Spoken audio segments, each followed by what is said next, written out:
This is Sarah, and I just want to take a moment to speak to you about this week's sponsor, Favor. Favor Inc. is a statewide family-led nonprofit 501c3 organization that is committed to empowering families as advocates and partners in improving educational and health outcomes for our children. Favor is the Connecticut state organization of the Federation of Families for Children's Mental Health. Favor offers a single place for families with children who have medical, mental, emotional, and behavioral health challenges to find information, assistance, and training. To find out more about Favor, please go to favor-ct.org. We are grateful for our opportunity to work with Favor as a sponsor, and now on to the rest of the episode. Hello, everyone, and welcome to Caregiver Chronicles. My name is Sarah, and today I have Dr. Kevin Payne with me to talk about his really just inspiring journey of caring for his wife who passed of cancer, how he picked up the pieces after losing her, talk about turning his life around after trauma, and just all these great things in skydiving. I'm sure I'm going to want to hear a little bit about skydiving. So, Dr. Payne, how are you today? Thank you so much for being here. Well, first, I'm delighted to be here, Sarah, and thank you for being so welcoming. Second, I want to emphasize what got me started on this. So I live with multiple sclerosis myself, so I'm on that side of chronic illness.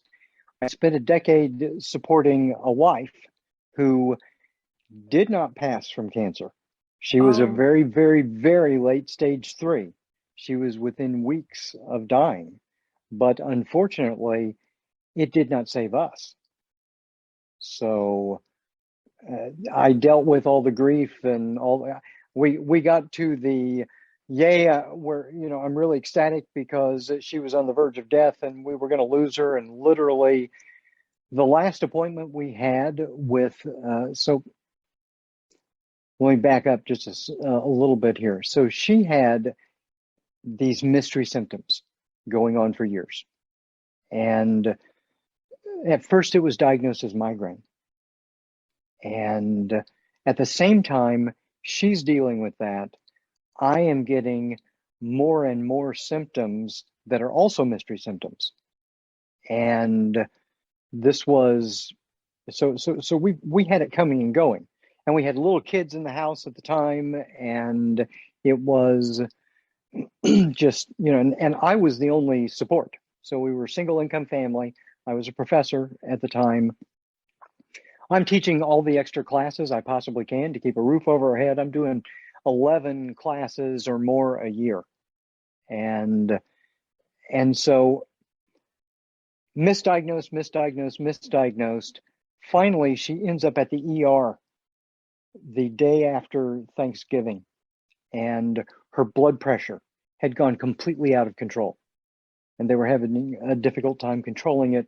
So they admitted her, did lots of tests. We left 5 days later with her on drugs that were dosed for a man twice her size, that were barely keeping her blood pressure. I mean, it's like 248 over 153. I mean, just borderline lethal. And we left with the drugs and with an appointment for a urologic oncologist at the local university hospital. It was 2 days before Christmas that year. So that's a sobering appointment to receive. And you got to remember, we'd been dealing with this mystery illness that they were trying to treat as migraine. And she literally spent 2 years in there trialing 20 different drugs, and none of them worked. And her symptoms are starting to get weirder and weirder. She's having hallucinations and aphasia and just wild mood swings, and of course during this time my MS is, I'm starting to lose parts of my body, so I don't feel things. I'm chronically fatigued. I'm chronically in pain. I'm really just cognitively foggy, and so we're both struggling through this stuff. I get diagnosed, and she's still getting worse, and we're still floating through this. So 2 days before Christmas, we're in there. The oncologist walks in, doesn't say hi, no social pleasantries, looks her square in the eyes and said, "It's a pretty bad cancer.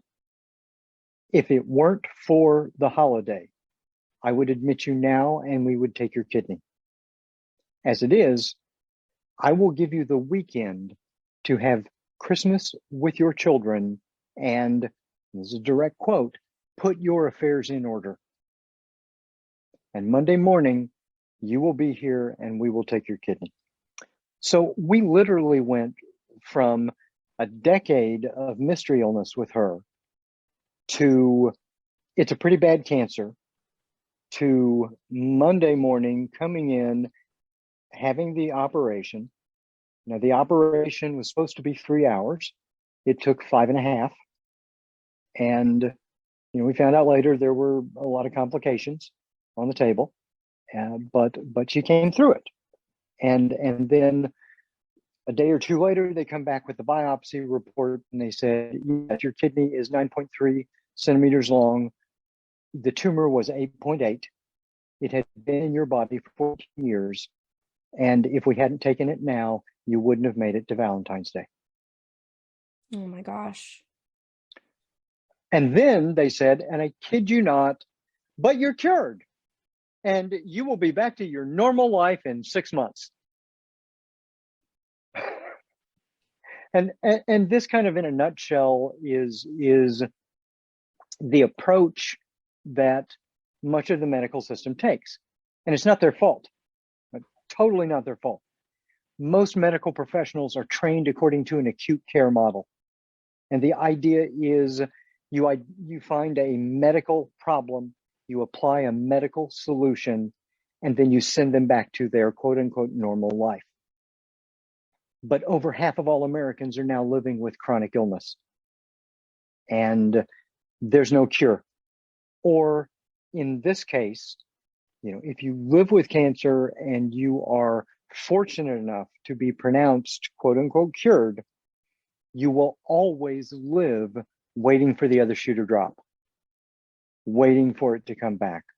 So for many, there's that period where, you currently don't have a quote unquote medical diagnosis, but you are, for all intents and purposes, still living under the threat of a chronic health condition. And it actually took her more than a year to get close to normal, but there was a lot of trauma. I mean, this was extraordinarily traumatic for her, and it was for me. Yes. It was, as the caregiver, I can tell you, living under the sentence of multiple sclerosis, which is really awful. I mean, sometimes has resulted in me being paralyzed on the floor with very little warning. And it has, all kinds of betrayals that I have to face. There's a lot of betrayal trauma involved with living with it. But emotionally, it was so much more difficult for me to helplessly watch the person that I loved slowly passing away. And what someone looks like when they're dying. Even before she was diagnosed, I was mentally and emotionally preparing myself to be a widower. Yeah. And because we weren't getting any solutions. So then we went through this high point. I was like, wow, okay, now she's cured. Now we can start moving forward with our lives again. My MS was getting to a better place. I was feeling like I had a much better handle on it. So I left being, the tenure track as an academic to become a startup tech entrepreneur, because finally around this time, the Obama administration had passed the ACA. So now I wasn't handcuffed to a job for the medical benefits. So now we're out there with no net. And I had the worst exacerbation I had ever had to my MS. It was cognitive. It was a massive right frontal temporal lesion. And you know what that consists of. I mean, that's higher level cognitive functions, that's emotional regulation, that's processing social signals. Suddenly I became a person I didn't recognize, and my family didn't recognize. And we had no explanation because my neurologist at the time botched letting us know what was going on. And I didn't find out what it was until I switched neurologists a couple of years later. So now we're out there. She's gone through all this trauma. I'm coming completely unglued, and out of all that fear and all of that uncertainty and despair, she and the kids decided that they could no longer continue their journey with me. And they left. And then I was alone. And my dog even died after that. I mean, it was traumatically in front of me. It was awful. And so I literally hit bottom. And so I've been through the grief of the loss, because I'm here thinking, wow, I'm still the person, I've always been inside. And yet I've got symptoms and nobody else can recognize me and they can't understand what's happening. And so for me, what really animated me, got me going in the direction that I'm now on in my career, is all of this trauma and loss. Since I've experienced it on both sides, I understand that the trauma of being a caregiver is shared. It's just as bad as the person who is living the condition. Because in a family, we have this sense of shared fate. And that's what we call it in the social and behavioral sciences, the shared fate. And if they're going down, I'm going down too. And there is grief. Grief is any kind of loss that we mourn. And it's not just death. It's mourning yourself. I have mourned the things that I have lost about myself, as MS has just taken little bits of me over the years. And so it's this, we so often try to simplify what is going on. And what I want to emphasize is, as complicated and layered and awful as my story sounds, I'm not unusual. This is a story that's playing out in millions of homes across not just the United States, across the world. And even though there are extraordinarily supportive, willing people and institutions out there trying to help, it's still inadequate to this massive challenge. And so many of us, loved one, caregiver, professional, diagnosed, feel lost. And Yes. and lost is a terrifying place to be.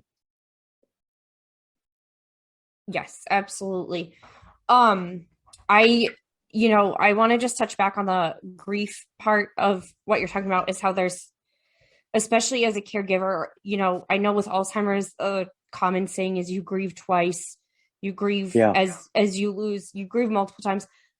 For me, I grieved when my son had his autism diagnosis, and I know that sounds a little obnoxious, but realizing No. that my son was never gonna own a home, have a child, one of my children is never going to be able to have a normal adult life. Like it's highly unlikely he'll ever get married.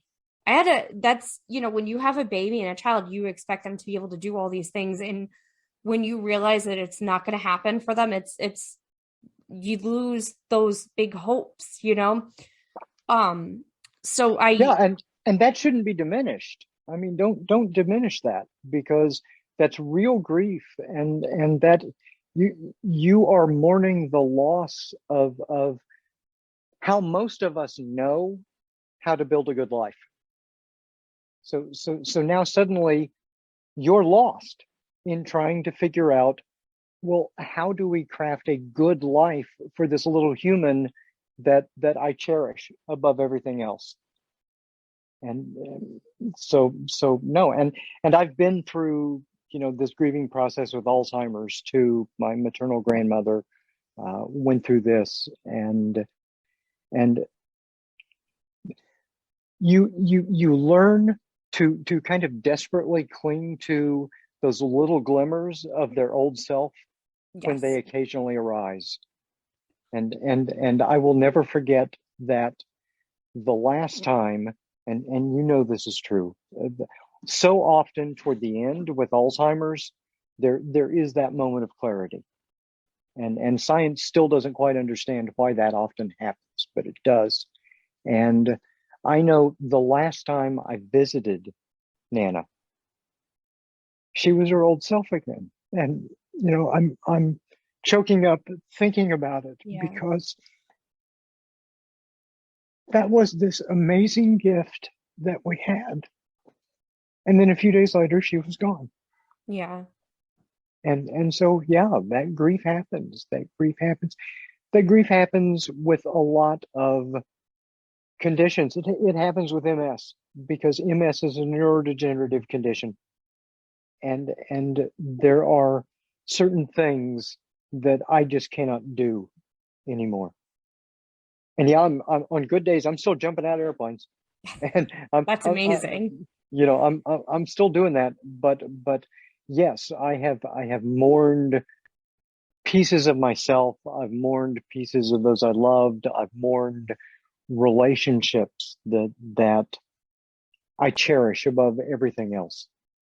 So caregiving really requires this understanding of grief, because grief is going to be part of it. And what I like to emphasize to people is grief is not a staged process. It is fundamentally not. It is about, and I get into this with some of my seminars and the book and stuff like that, but it's our acute stress response, sometimes called the fight or flight response, is in play here. But it's actually more like freeze, front, flight, fight, fawn, flock, fright, faint. I mean, there's a bunch of stuff going on, but it's all about you trying to get distance between you and the scary thing. However, with chronic illness, with being a caregiver, with grief, we can't get away from it. It's stuck right in here with us. So all of our primal strategies that our basal brain is trying to push on us and say, do this, do this, do this, don't work.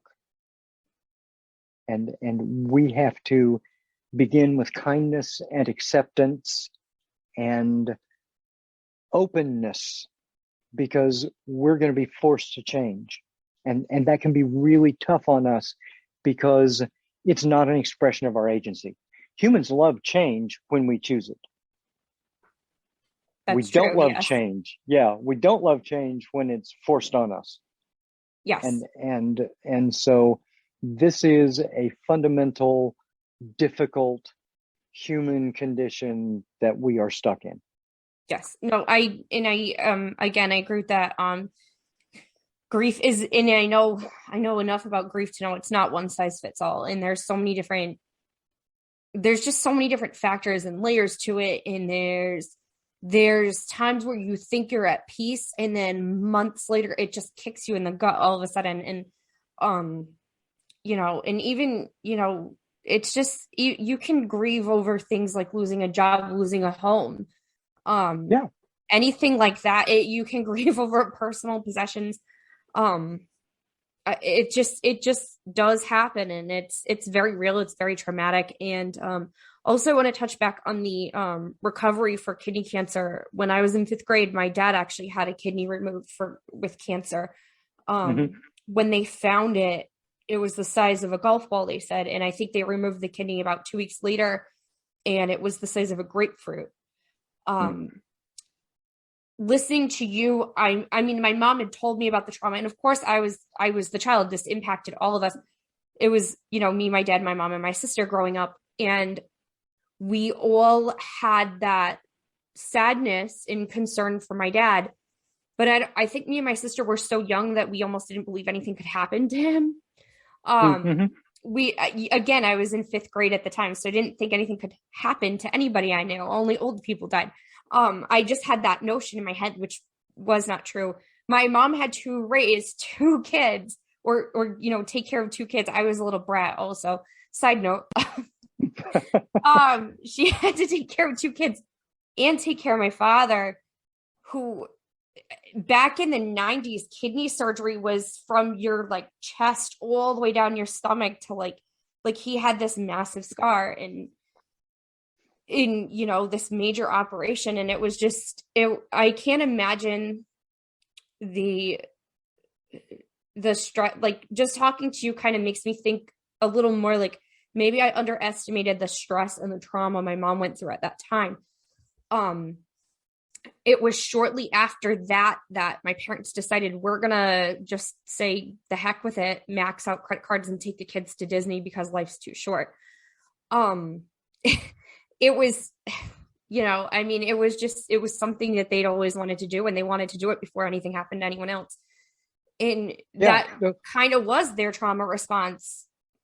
How do you move on from something so traumatic, and what do you do? certainly. And that was it. You go to Disneyland. I But yeah, I totally get it. My mother also had kidney cancer.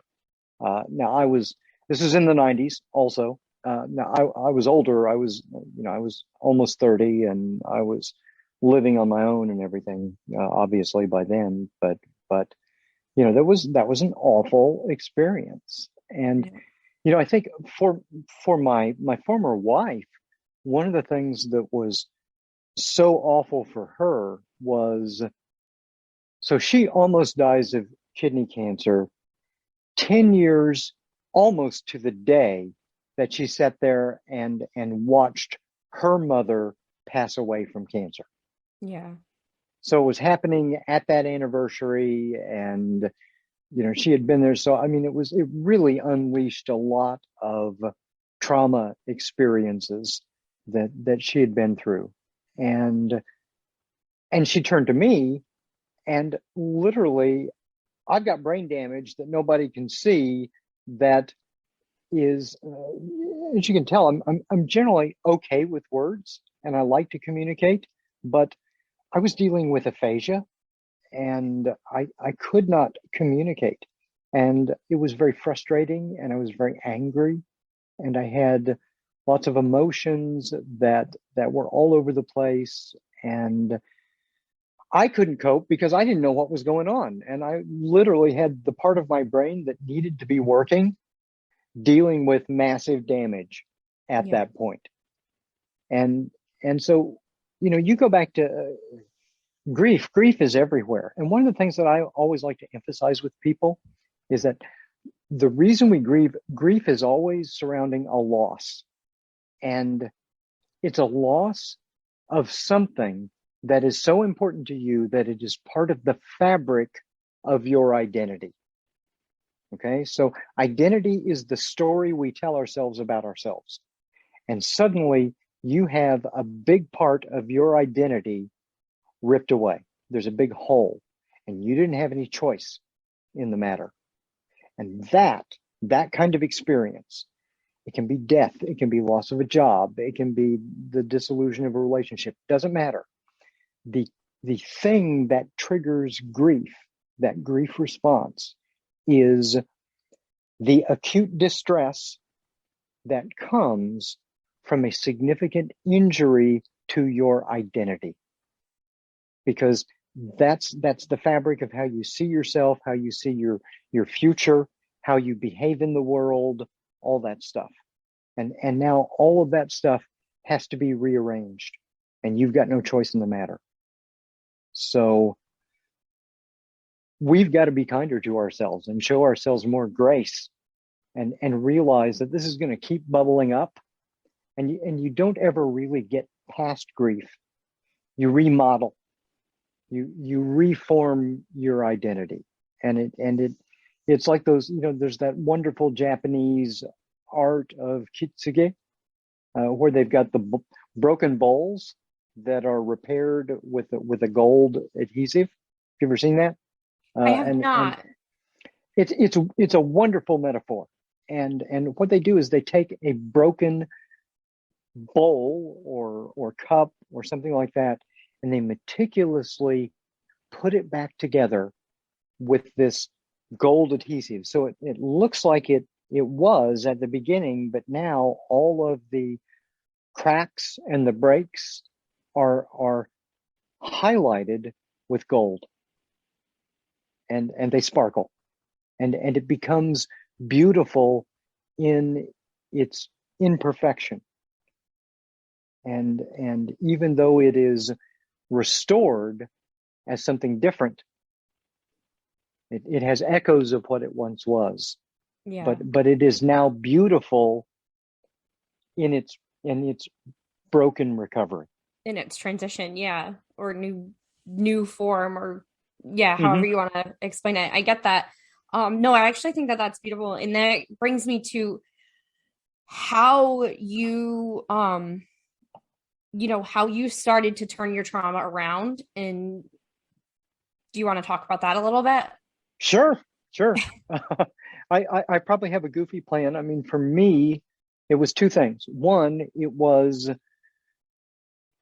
my PhD is in people, sociology and psychology. I've been studying people for years, especially, and this was ironic given what went through my life. But from the 90s, one of the research questions that had animated me was, why do some people succeed and others fail under difficult circumstances?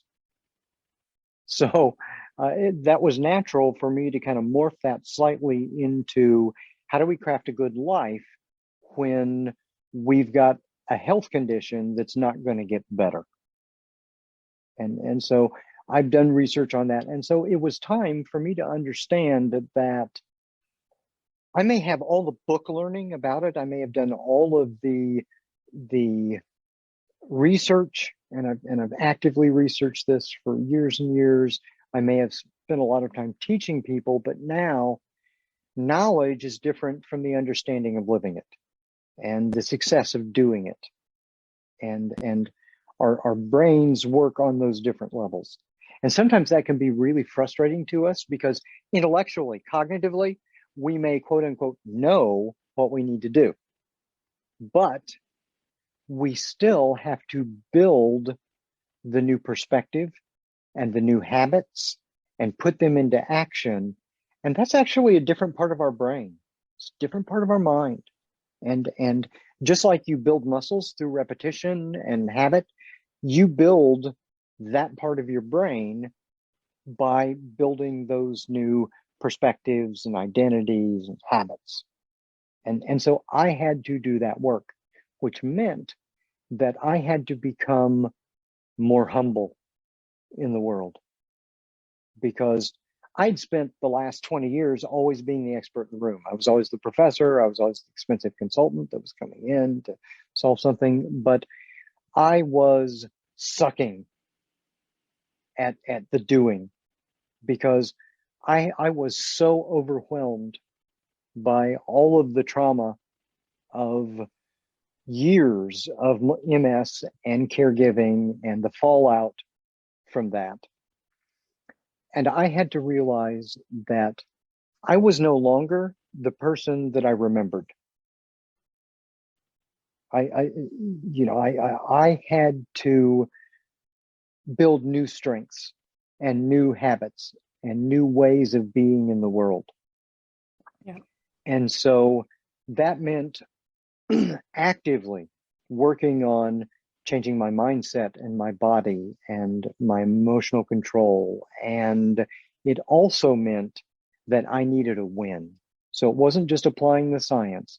It meant I had felt like I had failed at so many things. I grieved so many losses. I had just really had everything that was core to my identity: career, family, hopes, dreams, all that shredded away. And I needed to go back and reclaim something that I didn't think I was going to be able to do. So for me, the obvious choice was skydiving. Because as a little kid in the 70s, I totally wanted to become a skydiver. I wanted to do two things. I wanted to become a scientist. I wanted to become a skydiver. I'd already become a scientist. In the 90s, I started the training to become a skydiver. And I got a handful of jumps in, but then I didn't realize when I started that becoming a skydiver is a lifestyle choice, not a hobby, because you have to learn to fly your body in space, and you have to learn to pilot your canopy as well. There's a lot of work. You've got to be a pilot two ways, and you've got to control the nuances of your body as it becomes an airfoil in space. Well, because of my MS, I have all kinds of neuralgias, and I've got numbness. I can't feel my legs below my knees. And so my body's not giving me really good signals. So this is going to be a lot of extra work. So in 2019, I said, after I'd hit bottom and I literally could not see a path from the life I was now experiencing to a life I was interested in living, I said, okay, I'm going to go back and I'm going to become a skydiver. So I went back. Normally it takes 25 jumps to get your A license, your first license in the sport. It took me 47. And a lot of help and a lot of, extra work in the tunnel. I figured out creative ways around it and different signals. So in 2020, I set myself a bigger goal and said, I'm going to become a serious skydiver. I'm going to break 500 jumps, because 500 jumps is where you're eligible for all the licensing in the sport, for professional ratings, that kind of stuff. So in 2020, that meant I was going to have to jump better than one a day for the entire year. And I logged 370 jumps in 2020. While the rest of the world was huddled down, You're jumping on airplanes. I was screaming through the sky and tripping my acute stress response. And it wasn't just about giving myself the win of recovering a childhood dream. It was about facing the fear of my own body, because my body had betrayed me so many ways that the thing I was terrified most of was my body.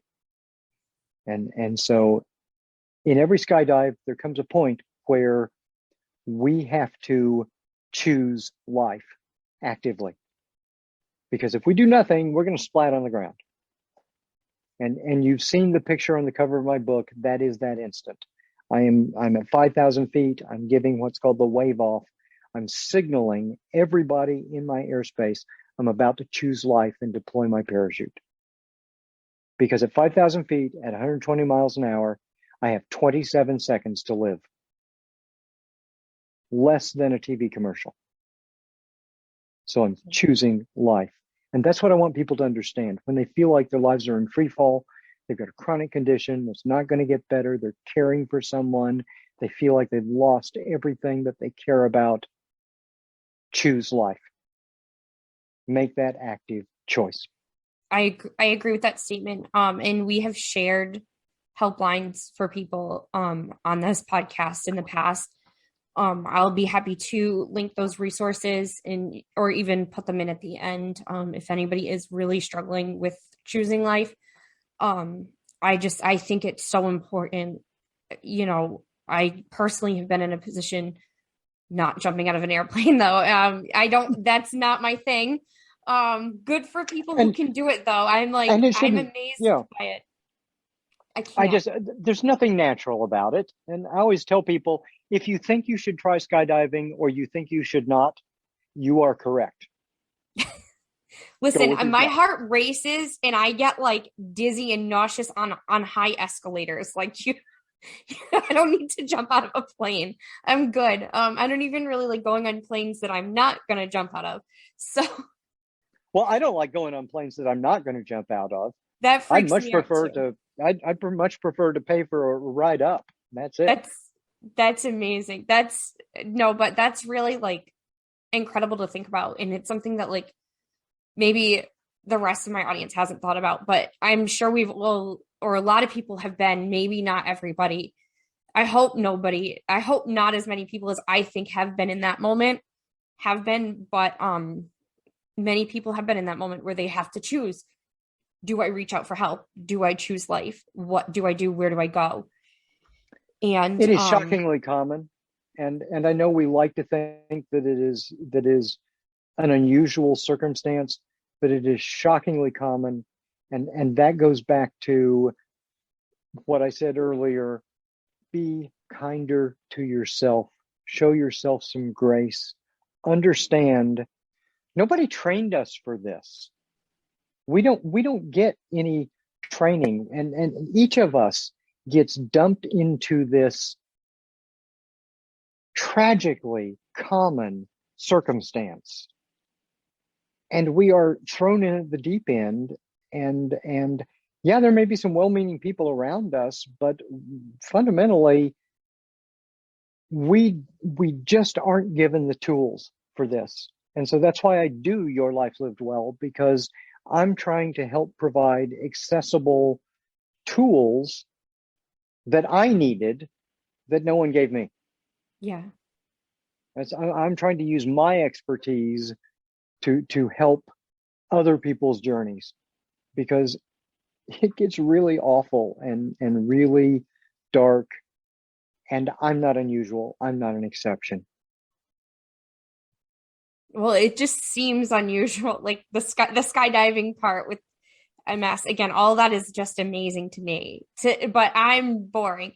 So I don't want people to. I mean, yes, skydiving thing is kind of neat, and it's kind of wow.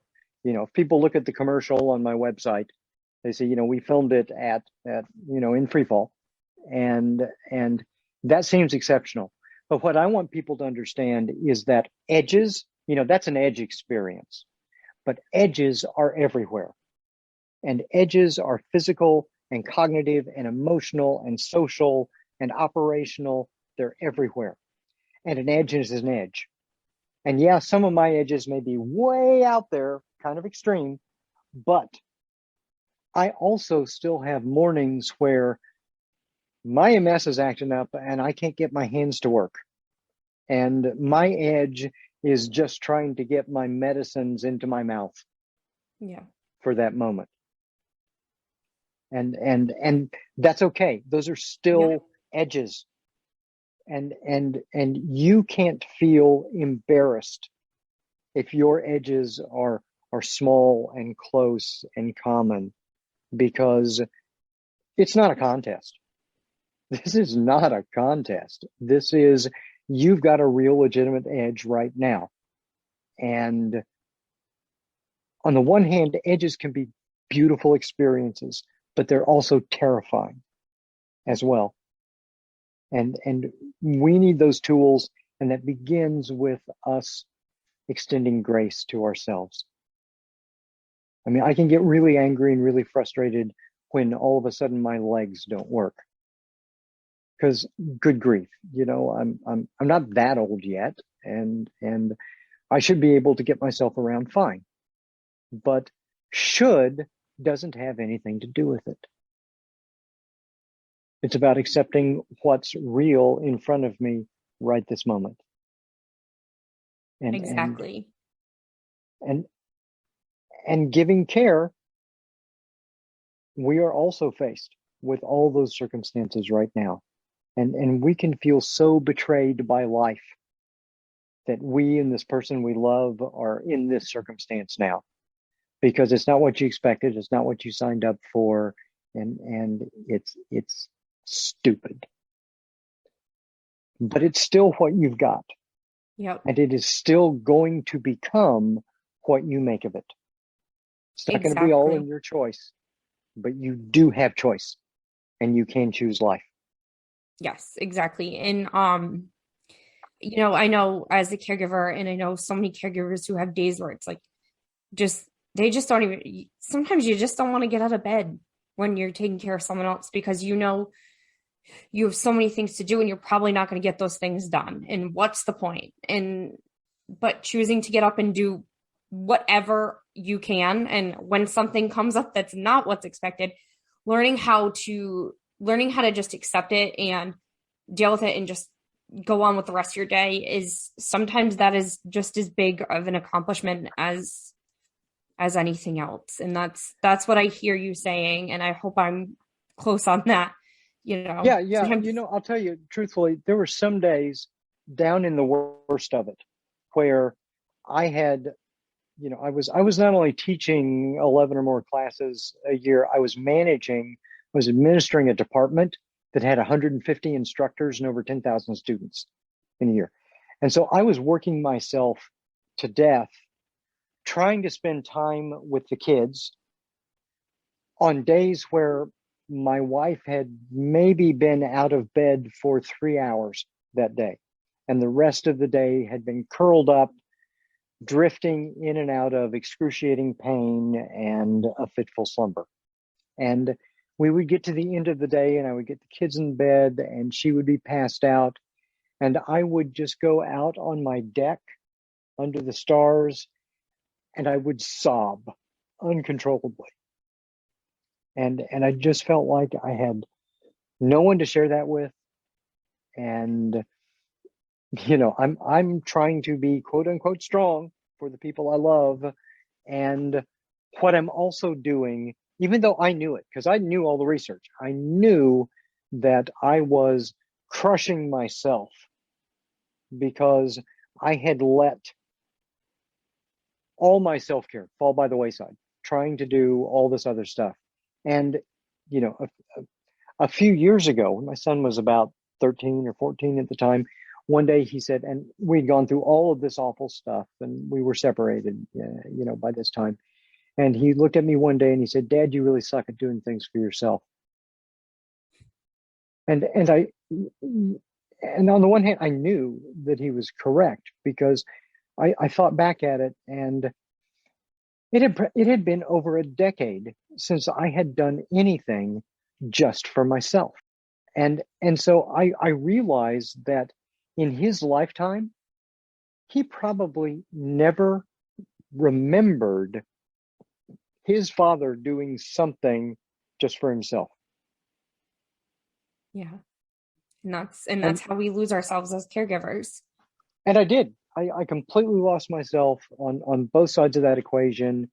And that's why, for me, the thing that I wanted to reclaim was skydiving.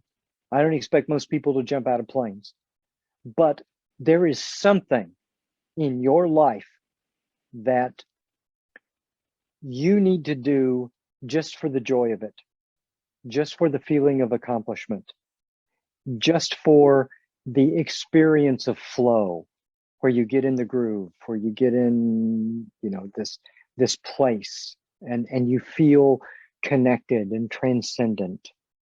And we all need to visit that place regularly, whatever that is. Yes. And that kind of, and I totally agree with that. We all need a passion. We all need a spark. Um, Mine is this Caregiver Chronicles is my outlet, my skydiving. So Great just, choice, by the way. thank you.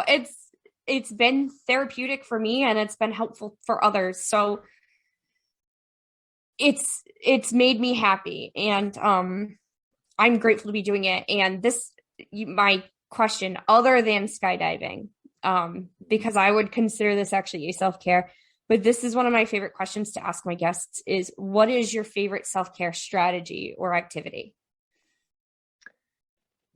The thing that that I really love, because MS is so chaotic as a disease, and it's difficult to predict, and it changes, all the time.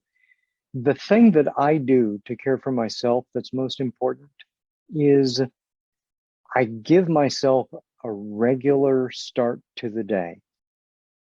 So I tend to get up early, whatever it is. I get up 5 o'clock hour, and I have time when it's quiet before the rest of the world is awakened. And I meditate and I exercise and I spend some time writing and reflecting. And so before the chaos of the day takes over, and before I ever check my email or social media or anything like that, I have made sure that I've started the day by asserting myself, by taking care of my mind with meditation, of my body with an exercise that I enjoy. And so I lift weights and row because those are things that I like doing. And by writing some because I'm expressing myself. And so I am really careful. And this is 7 days a week. I don't not do this. I don't like sleep till 10 some days. I just don't. The thing that I've found that is the most responsible, kindest thing I can do for myself amidst all of that is religiously, zealously guard space for myself to get a day off to a good start.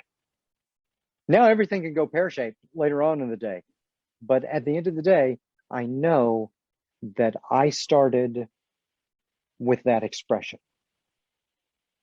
That's great. That's actually really great. And I know a lot of people who they have their morning rituals of things or Mm-hmm.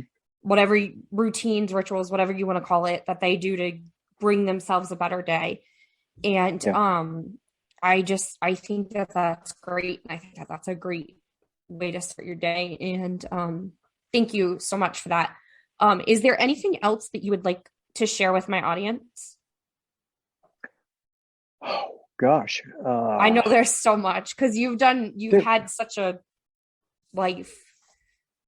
yeah, it's I guess the thing that I want to reiterate is yes, in our lives there is a real medical condition that our healthcare system cannot adequately address.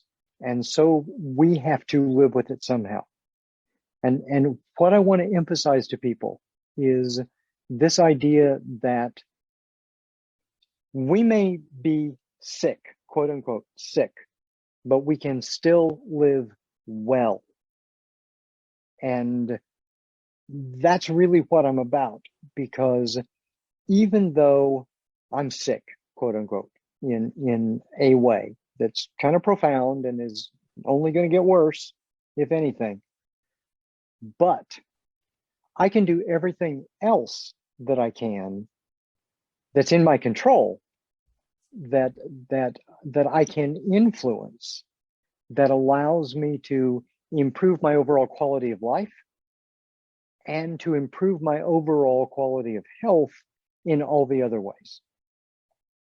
And that is the gift I give to myself, because I know that there's some things I can't get away from, and they're really awful. And if I allowed myself to dwell on them, I would be terrified huddling in a corner all the time. So I don't. And I consciously choose life in all those ways. And that doesn't mean that I don't have bad days and I don't have bad down instances. I really want to emphasize that. This is not, you're going to do this for a little bit and then suddenly poof, it's going to be solved and everything's going to be good. It's going to be ongoing, repeated challenges.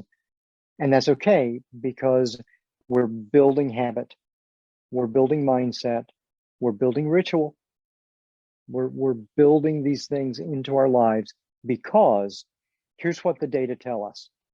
2/3 of all health outcomes are mindset, behavior, relationships, and a little bit of environment. Over 60% you have direct influence on.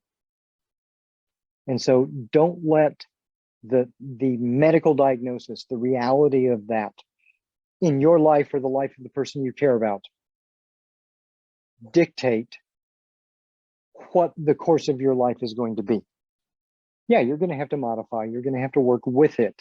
But I've just told you what the large scale studies say. 2/3 of it, of how you experience your life, is in what you do have influence over, even though it doesn't seem like it. Yes. Yeah. And that's just great and very powerful, for just a very powerful thing to remind caregivers of, that there's a lot of things that they can control. And, even people who maybe they're suffering from some kind of chronic illness or disability themselves, there are things that they can control. I work with my son and I teach him, you can control how you respond to things. You can't always control what happens to you. You can control your response and your actions. Let's try to respond better when we get frustrated, because things happen. And I just think that that's amazing. And I just want to go back to the, chronic illness. Even when you change your mindset and your diet and your exercise habits and all these things in everything you do, chronic illness is chronic illness. There is no magic cure. Right. There's no magic wand. In saying that sucks, but there's so many people who will push a lifestyle or a vitamin regimen or an essential oil or whatever the hell it is. Sorry for the word, but whatever it is, whatever crazy thing it is on people with chronic illnesses, and kind of prey on them saying this will cure your blank. And unfortunately, those cures just aren't here yet. And hopefully they will be. Hopefully, I know that treatments for MS have gotten way better over the years. Can I just jump in and say amen, sister? And yes, that's fine. And I just want to emphasize there's no secret. There's no, magic bullet. There's no one true path. There's none of that. And anybody who says that is either a liar or deluded. Yeah. One of the two. Exactly. And you can use all those things to help yourself feel better. Like if essential oils are calming for you, go for it. If you just feel better taking a vitamin, do it. But it's not going to cure your chronic illness. But this is a game of percentages. Exactly. You can help yourself 1% here, 2% there, 1% here. And here's the other part of it. You always adapt. Your environment is always changing. So the things that work for you now are not going to work for you in 6 months or 6 years. Yeah. It is a moving target. And I wish I had a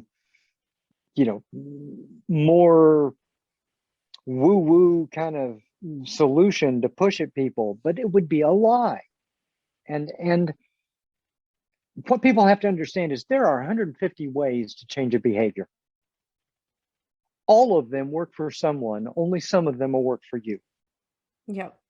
And so, what I'm about with Your Life Lived Well is not about pushing a particular approach.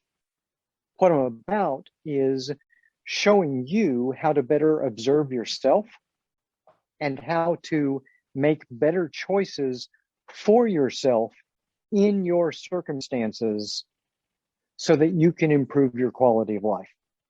Yes. And it's not about a cure. I mean, if a cure happens, woohoo, sign me up. Sure. But yeah, if they find a cure for MS, I will be grateful. Like, I will be grateful. I have a friend with MS, and I actually lost a grandmother to MS. My dad's mother had it. He has a really sad childhood and really sad childhood stories about not seeing his mom or cleaning up and taking care of his mom when she was too sick to take care of herself, and at a very young age, unfortunately. And it's a vicious condition. It is. Really and is. My dad was born in the 60s, so there was me too. Yeah, it was institutionalized. That was the solution then. Yeah. Unfortunately, we've come a long way with that. The prognosis is better for people. It's still chronic, debilitating, but there's treatments that keep people out of wheelchairs longer and things Sure. like that. I mean, So, and look at me. again, I'm not saying cure, I'm saying treatments, medical treatments. I'm not saying essential oils. Right. um, I mean, so like, let me be really clear here. I am all about, so I first became symptomatic with MS in 89.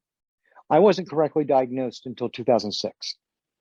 And that's not actually unusual yeah, for MS. But when I was diagnosed, I was told to be prepared to be in a wheelchair within 10 years. Okay, now we've blown way past that now, and I'm jumping out of airplanes. And how do we do that? Well, yeah, I'm all about mindset and behavior, nutrition and exercise, environment and related, all that stuff. But I am also about taking advantage of every possible medical help that I can get. It's none of these are a substitute for a good disease modifying drug. exactly. It's they all work together. Exactly. And what I want people to understand is if you just take the DMD for MS, say, that alone isn't going to get you where you want to be. We've got to take a whole person approach, and Yep. that means medicine working with all of these other aspects of our lives. Yes. And And that that's, also means, let me really emphasize, your caregivers, if you live with a condition, are going through every single challenge you are going through except the medical experience. yep. And even then, they're probably having, there's a good chance they've got diagnosable symptoms due to the distress and the anxiety and the fear and all of those things as well. Yes. And that's like the whole and holistic though, taking care of the whole person, taking care of the mind, the body, the spirit, the emotional, the surroundings, the whole, not holistic as in taking natural approaches, because people seem to think Yes. holistic means natural. It doesn't necessarily. It means the whole person, the medical Right. aspects, the physical, the social, the emotional, spiritual, everything. And even with the family and the family trauma, like it is lived by all. When one person is Mm-hmm. down, the whole family is down. A family is, it's like a machine. It really is. And when one piece Yeah. is broken, the whole machine doesn't work as well. And it really is. And Kevin, I just want to thank you so much for coming on. You were just lovely to talk to, and you were really inspiring for me. And I still don't want to jump out of a plane, but you'll That's quite never all right. change my mind on that. But I Oh, think I would never try. I would never I try. I think it's amazing that you do it, and just I really do with all your challenges. My final question: where can my audience find you? Just go to yourlifelivedwell.co. And I've made it very easy there. They can listen to my podcast, they can see the blog, they can download 100 pages of the book free. They can see the seminars and webinars that we're offering. And we've got 16 different seminars on targeted topics for those diagnosed and loved ones and caregivers. And many of them are designed to be taken together so that you get that yourself. I also have another 8 seminars that are for medical health and wellness professionals that we do as professional development and that sort of thing. And they can find, the links to social media to connect with us there. There's contact form. They can send me questions or whatever it is. So just go to yourlifelivedwell.co, and that's kind of a one-stop shop for everything we do. Fantastic. And I will link all of that in the show notes for this episode of Caregiver Chronicles. Again, I really want to thank you so much for coming on. Your story is just incredible. You've lived big and you've recovered from so much trauma. And I know my audience is greatly going to benefit from hearing your story, and hopefully they check out your website. Thank you so much. And that'll wrap up this week's episode of Caregiver Chronicles. You can find us at Caregiver Chronicles caregiverchroniclespod@gmail.com if you'd like to send us an email, or if you have any questions about this episode or any previous episodes. You can find us at Caregiver Chronicles 2 on Instagram, Caregiver Chronicles 2 on Facebook, Caregiver Chron 1 on Twitter. Thank you so much for listening. We'll see you next week.